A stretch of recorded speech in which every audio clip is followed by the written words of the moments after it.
ریما، آپ سے ڈسکشن کا آغاز کریں گے. آپ کو کیا لگتا ہے غزہ امن معاہدہ نافذ العمل ہو گیا ہے؟ کیا اس معاہدے کے بعد فلسطین میں امن کا راستہ نکلتا دیکھ رہی ہیں آپ؟ جی شکریہ مبشر. ہم نے پچھلے ہفتے بھی اس پہ تفصیل سے بات کی تھی کہ امن کا مطلب کیا ہے. What do we mean by پیس؟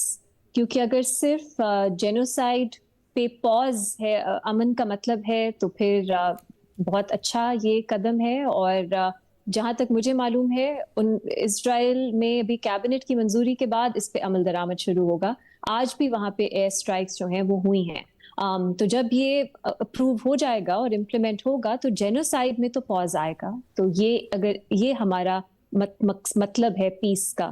لیکن اگر ہم پیس یا امن کو ہولسٹکلی دیکھیں تو میرا نہیں خیال اس پیس ڈیل میں ایسا کچھ ہے جو ہمیں اوور آل پیس کی طرف لے کے جائے گا مڈل ایسٹ میں. اور پیس کا مطلب یہ کہ وہاں پہ فلسطینی ایک باحیثیت ایک قوم ایز اے سیپریٹ اسٹیٹ رہ سکیں گے اور ان کو وہ رائٹس ملیں گی جو عام شہریوں کو ملنی چاہیے ایک ریاست کی. اور کو ایگزسٹنس پیسفل ہو سکے گی وہاں پہ. کیونکہ جو فنڈامنٹل ریزنز ہیں جنگ کے یا فنڈامنٹل ریزنز ہیں کہ اسرائیل فلسطین کو تسلیم نہیں کرتا وہ وہی ہے. تو اگر آپ بالکل شارٹ ٹرم میں دیکھیں تو جی شاید جینوسائیڈ کا خاتمہ ہو سکتا ہے. لیکن اگر آپ پیس کو زیادہ ہولسٹکلی دیکھیں تو اس کا مجھے نظر نہیں آتا کہ اس ڈیل میں ایسا کیا ہے کہ پیس ہو جائے گا. اور اس کی بھی ڈیفینیشن سب کی مختلف ہوں گی. ابھی تو انیشل فیز ہے اس پہ اگریمنٹ ہوئی ہے. اب آگے جو پوائنٹس ہیں وہ زیادہ کنٹروورشل ہیں اس جو معاہدہ ہے یا جو پوائنٹس ہیں اس کے. اب آگے جو فورسز بننی ہے مختلف، ایک گورننس کی بننی ہے، ایک اوور سائٹ باڈی بننی ہے، اس میں شمولیت کا سوال وہی ہے. اس کے علاوہ حماس کا کیا اب رول ہوگا؟ حماس کو کیا کمپلیٹلی ختم کر دیا جائے گا؟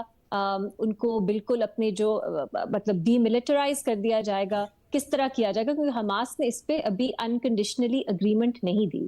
اس کے علاوہ آگے جا کے جو پورا اکنامک ایک پلان ہے کہ اسپیشل اکنامک زونز بنائے جائیں گے، اس پہ کس حد تک فلسطین کی جو عوام ہے ان کی رضامندی ہوگی، ان کی ریپرزنٹیشن ہوگی ان سب ڈیسیجنز میں، یہ بھی ابھی دیکھنا ہے. تو انیشلی آئی ہوپ کہ اس میں کوئی مزید رکاوٹیں نہ آئیں. جب حماس ہاسٹیجز ریلیز کرے، اسرائیل ساتھ ہی اپنے جو فورسز ہیں ان کو جو اگریڈ پلان ہے اس کے مطابق وڈرا کرے، اس میں کوئی ہرڈلز نہ آئے. کیونکہ ایک خدشہ یہ ایکسپریس کیا جا رہا ہے کہ کل فرائیڈے ہے، نوبیل پیس پرائز اناؤنس ہونا ہے. پیس ڈیل آج اگر ایکسیپٹ ہو گئی، ٹرمپ کو نوبیل پیس پرائز مل گیا، ہاسٹیجز اسرائیل کو مل گئے، تو اس کے بعد پھر سے وہ مزید جو اپنی جارحیت ہے وہ شروع کر دیں گے. تو یہ ایک خدشہ